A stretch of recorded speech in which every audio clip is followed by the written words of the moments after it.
Masyarul muslimin yang dimuliakan Allah, itulah pembatalan wudu yang kelima dan yang keenam. Sekarang kita akan mulai untuk menjelaskannya. Pertama, Syekh Abi Syuja mengatakan wa massu farjin, sesuatu yang dapat membatalkan wudu yang kelima yaitu menyentuh kemaluan. Kemaluan siapa yang disentuh? Al-adami, kemaluan manusia. Adapun kemaluan hewan, kemaluan binatang itu tidak membatalkan wudu, Pak. Kita punya wudu kemudian menyentuh kemaluan kambing misalkan, menyentuh kelamin sapi, menyentuh dubur ayam. Ini kan biasanya kan dubur tukang ayam. Tukang ayam itu untuk memeriksa telur. Biasa bagaimana caranya? Dimasukkan telunjuk ke dalam duburnya kan? Telunjuk dimasukkan ke dalam duburnya untuk mengecek ini ayam ada telurnya atau tidak. Kalau seandainya si tukang ayam itu punya wudu, maka tidak batal wudunya. Ya. Kenapa? Karena kemaluan yang disentuh itu adalah kemaluan binatang, bukan kemaluan manusia. Nah, maka yang kedua, ya, di sini disebutkan bahwa kemaluan yang batal disentuh adalah kemaluan manusia. Baik kemaluan laki-laki ataupun kemaluan perempuan. Baik kemaluan orang dewasa ataupun kemaluan anak kecil, yang penting manusia batal wudunya, ya. Sekalipun orang tersebut sudah meninggal dunia. Misalkan kita memandikan jenazah, Pak. Ya, memandikan jenazah, kita ingin mengurut kemaluannya agar kotoran-kotorannya keluar. Kemudian kita mengurutnya tanpa sarung tangan, tanpa penghalang. Kira-kira batal nggak wudu kita? Tentu batal, ya. Kenapa? Karena kemaluan yang kita sentuh adalah kemaluan manusia, sekalipun dia telah meninggal dunia. Ada satu kisah lucu, Pak. Ada seorang ulama namanya Ibnul Mayyit. Ibnu itu artinya anak, al-mayyit yaitu orang yang telah meninggal dunia. Jadi ada seorang ulama namanya Ibnul Mayyit, anak mayit. Ya. Kok bisa ulama ini disebut dengan Ibnul Mayyit, anak orang yang telah meninggal dunia? Jadi kisahnya itu adalah dulu ayahnya meninggal dunia, ya. Saat meninggal dunia, saat ayahnya ini meninggal dunia, maka kemaluannya itu masih berdiri, Pak. Ya. Ini ketika dimandikan, orang-orang yang mandi, ya bagaimana ini? Orang yang mati tapi kok kemaluannya ke atas terus. Ini bagaimana ceritanya? Dibangun-bangunin, ternyata nggak bangun. Bener, ini udah mati. Tapi kok kemaluannya bangun terus. Ini bagaimana ceritanya? Akhirnya orang yang mau memandikan pun jadi segan, karena ini ulama, Pak. Ya, karena ini ulama. Akhirnya orang-orang yang memandikan ini melaporkan kepada istrinya, wahai istri si ulama, suamimu sudah meninggal dunia, tapi mohon maaf kemaluannya bangun terus. Masih bangun aja, ini orang udah meninggal dunia. Ya, maka kata sang istri, ya sudah, orang yang memandikan keluar semuanya, keluar. Tutup pintu, tutup. Akhirnya ditutup pintunya. Beberapa waktu kemudian sang istri pun keluar. Sudah masuk semua, udah beres. Masalah udah beres. Pas dilihat ke dalam oleh orang-orang yang mandi, ternyata benar, Pak. Wah, sudah, Pak. Sudah beres ini ya. Sudah ke posisinya. Sudah kembali ke posisinya, ya. Kemudian dimandikan, dikafani, disolatkan, dikuburkan. Akan tetapi tidak beberapa lama setelah itu ternyata sang istri pun apa? Hamil.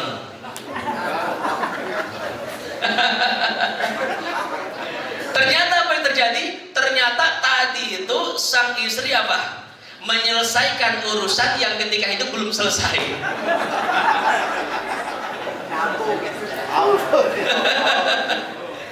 Karena ini si mayit mati penasaran, ya, ingin menyalurkan hasratnya tapi tidak tersalurkan, terbawa sampai mati.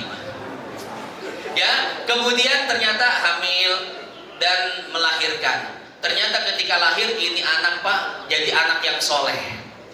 Jadi seorang ulama besar, ahli hadis, ahli nahu dan ahli tasawuf ini orang. Namanya Muhammad bin Ahmad Abu Hamid Ibnul Mayyit. Maka ulama ini mendapat gelar Pak Ibnul Mayyit, anak mayit. Kenapa? Hubungannya setelah meninggal dunia bapaknya. Masya Allah. Ya. Ini beliau itu wafat, Ibnul Mayyit ini wafat pada tahun 1140 Hijriah. Berarti baru 300-an tahun yang lalu Pak ya.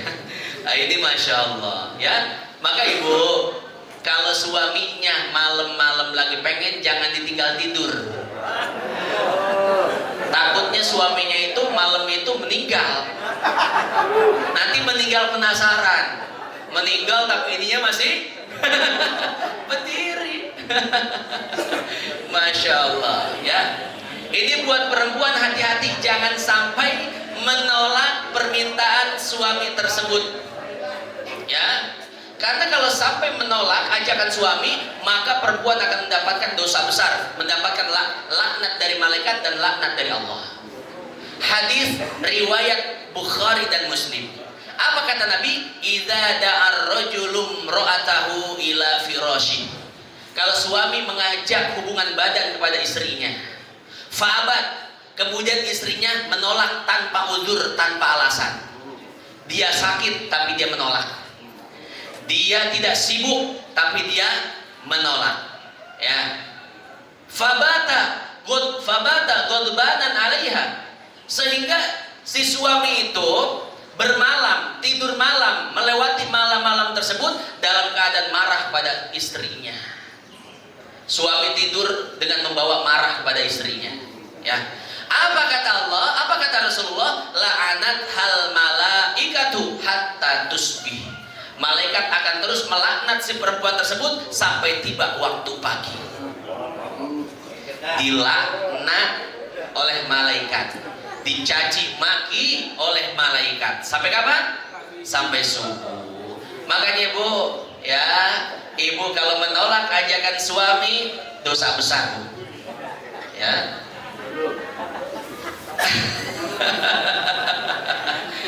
Ya. Ibu sekalipun sedang tidur Bu, diajak oleh suami bangun. Sekalipun sedang masak, matiin dulu kompornya. Bu, saya punya pengajian ibu-ibu muda. Ada Bu pengajian Mahmud Abbas, mamah muda anak baru satu. Ini ketika saya membahas seperti ini, hak suami kepada istrinya, ada yang bertanya seperti ini ibu-ibu, Pak Ustadz, bagaimana kalau suami ngajaknya di dalam mobil? Waduh, lagi di mobil main gerayangin aja, bagaimana Pak Ustadz? Itu sampai ada yang bertanya seperti itu, sekalipun di mobil Bu, saya bilang. Tapi jangan di depan umum. Ya, saking wajibnya seorang istri untuk apa? Mentaati perintah suami, untuk memenuhi ajakan suami. Ya, maka Bu jangan ditunda-tunda. Ya, kenapa? Sebagai bentuk ketaatan ibu kepada suami. Kalau suami marah, tidur dalam keadaan marah hanya lantaran istrinya tidak taat, istrinya tidak mau diajak untuk jima, maka malaikat akan melaknat perempuan tersebut sampai pagi.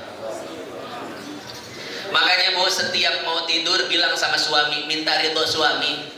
Wahai suamiku, barangkali di hari ini dari pagi sampai malam ada dari ucapan dan perbuatanku yang tidak baik, mohon ampuni, mohon maafkan seluruh kesalahan-kesalahan.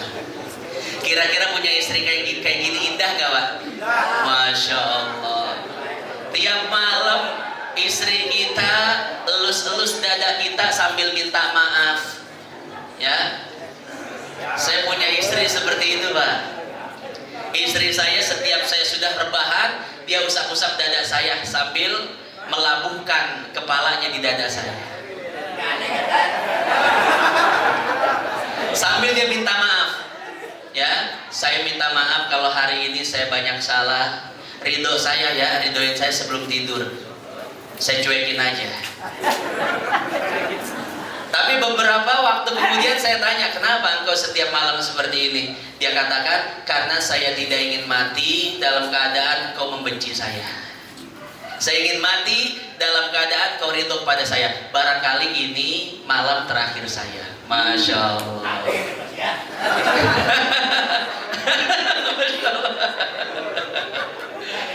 Ya, ini kayaknya kalau yang begini-begini bisa nih di poligami. Nah, kalau itu semua nggak bisa kalau itu. Nah, insya Allah semua di atas wanita soleha, amin. Ya Bu, syarat wanita soleha itu kan nggak harus poligami Bu ya, betul nggak? Betul Pak. Syarat wanita jadi wanita soleha itu nggak harus mau dipoligami Bu ya. Ya, makanya Bapak jangan kawin lagi, jangan ketahuan maksudnya. Repot kalau ketahuan. Nah Bapak Ibu sekalian yang dimuliakan Allah, kita lanjut. Kita lanjut. Wa masu farjil adami. Pembatalan wudu yang kelima adalah menyentuh kemaluan manusia, baik laki-laki atau perempuan, baik anak kecil atau anak dewasa, baik yang masih hidup atau sudah meninggal dunia, baik kemaluan sendiri ataupun menyentuh kemaluan orang lain. Ya, menyentuh kemaluan orang lain, Pak, wah bisa digebukin gitu.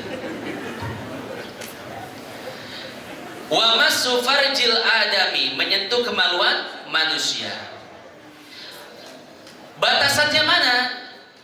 Bagian yang apabila kita sentuh itu bisa membatalkan wudhu kita. Pertama, ya, kita lihat dulu kemaluan laki-laki. Sudah hafal kan bentuk kemaluannya laki-laki? Ada yang belum hafal? Mohon maaf, ya, Vicky agak vulgar. Ada mic satu lagi enggak? Oh, ya, mohon maaf. Ya, saya contohkan ya. Ini nggak apa-apa ya, pakai mic juga biar kelihatan semua. Kalau pakai pensil kekecilan. Mohon maaf, ini kemaluan laki-laki misalkan, ya. Ibu-ibu ketawa semua. Ya, ini saya contohkan ya. Emang Vicky agak vulgar, nggak apa-apa ya, vulgar sedikit. Ini kemaluan laki-laki, ya. Kemudian di ujungnya itu ada apa? Ada kantung kemih kan ya? Ada kantung kemih. Di Masya Allah, itu bahasa vulgarnya. Kemudian di sekitar apa? Di sekitar kemaluan laki-laki ada bulu-bulu yang tumbuh, betul nggak? Ya. Kemudian kemaluannya pun ada batangnya, ada kepalanya, betul? Ada yang ada kepalanya. Lengkap kan? Lengkap semua, insya Allah punya lengkap semua. Ya. Nah, kemudian bagian mana yang apabila kita sentuh itu dapat membatalkan wudhu kita? Bagian yang apabila kita sentuh dapat membatalkan wudhu kita hanya dua. Pertama batangnya, yang kedua kepalanya lah. Ini kalau kita sentuh batangnya atau sentuh kepalanya, ya, ini dapat membatalkan wudhu. Adapun kantung kemih, ya, itu yang biji, ada dua biji ya. Ada dua biji.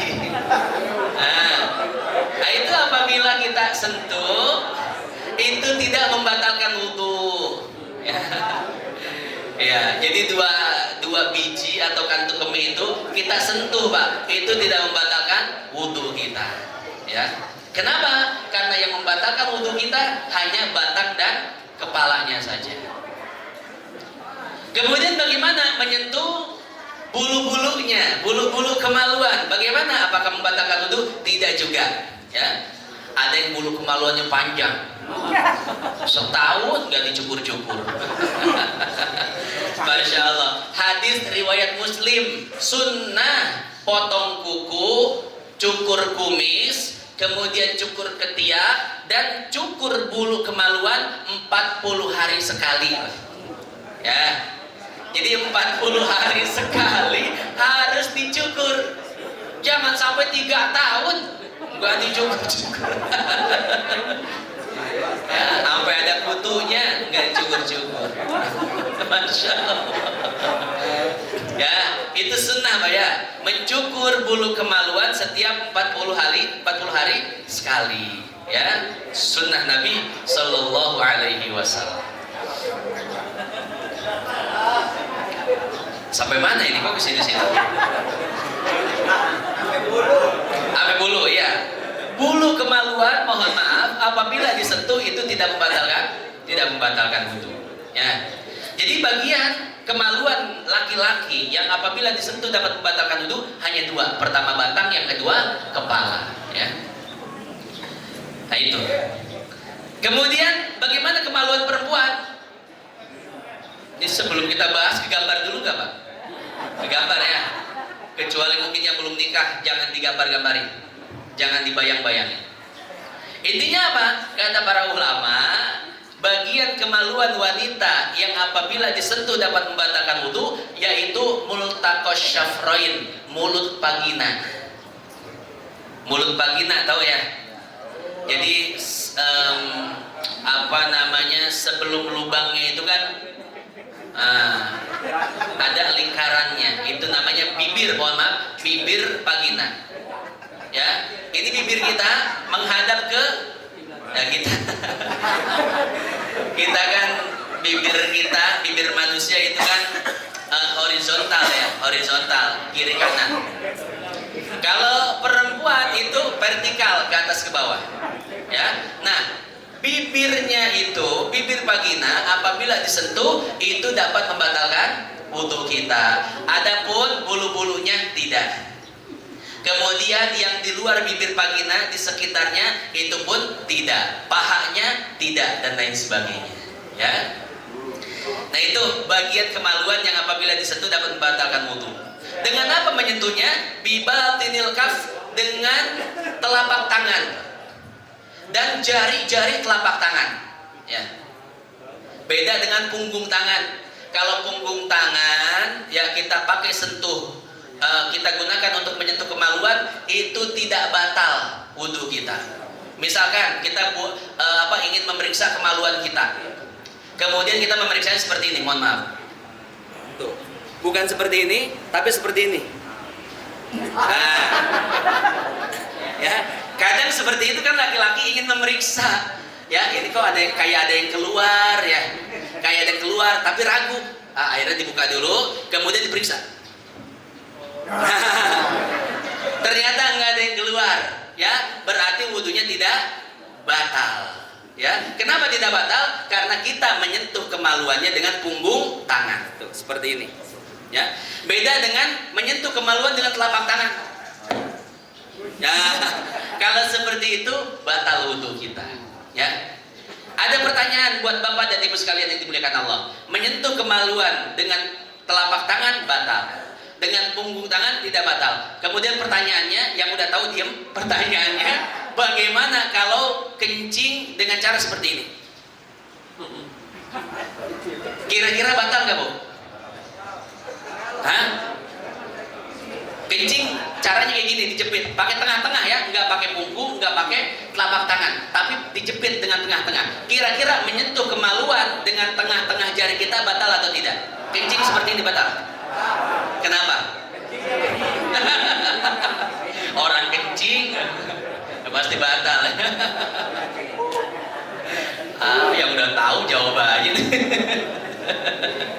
Ya. Nah ibu sekalian yang dimuliakan Allah, jadi yang membatalkan wudu kita, buang air atau menyentuh kemaluan dengan telapak tangan saja. Adapun dengan punggung tangan dan sela-sela tangan, ya ini sela-sela itu tidak membatalkan wudu. Kita menyentuh kemaluan kita dengan cara seperti ini, ya, dijepit. Nah itu tidak membatalkan wudu kita. Nah kemudian yang terakhir, wa massu halaqati duburihi, menyentuh bibir dubur, ya, di dubur kita ini laki-laki dan perempuan kan sama semuanya. Dubur kita sebelum lubang maka ada sesuatu yang mengitarinya, itu agak-agak mengkerut Pak ya, kerut-kerutan ya. Kenapa bisa tahu walaupun belum lihat? Karena kita ketika istinja apa? Ya, kita istinja, buang air besar, ada kerut-kerutannya. Nah, ketika menyentuh kerutannya itu, maka wudhu kita batal, Pak. Ya. Lain halnya kalau kita menyentuh bokong saja. Mohon maaf, garis miring pantat. Nah, kalau pantat kita, bokong kita sentuh, itu tidak batal wudhu kita. Ya. Mana bagian yang batal apabila disentuh? Yaitu kerutan-kerutan yang berada di sekitar lubang dubur. Itu yang membatalkan wudhu kita. Alal jadid di dalam madhab Imam Syafi'i yang baru. Karena Imam Syafi'i itu punya dua madhab, madhab qadim dan madhab jadid. Madhab qadim itu madhab yang lama, madhab jadid itu madhab yang baru. Madhab qadim sebelum Imam Syafi'i datang ke Mesir. Setelah datang ke Mesir, bikin madhab baru, yaitu madhab jadid.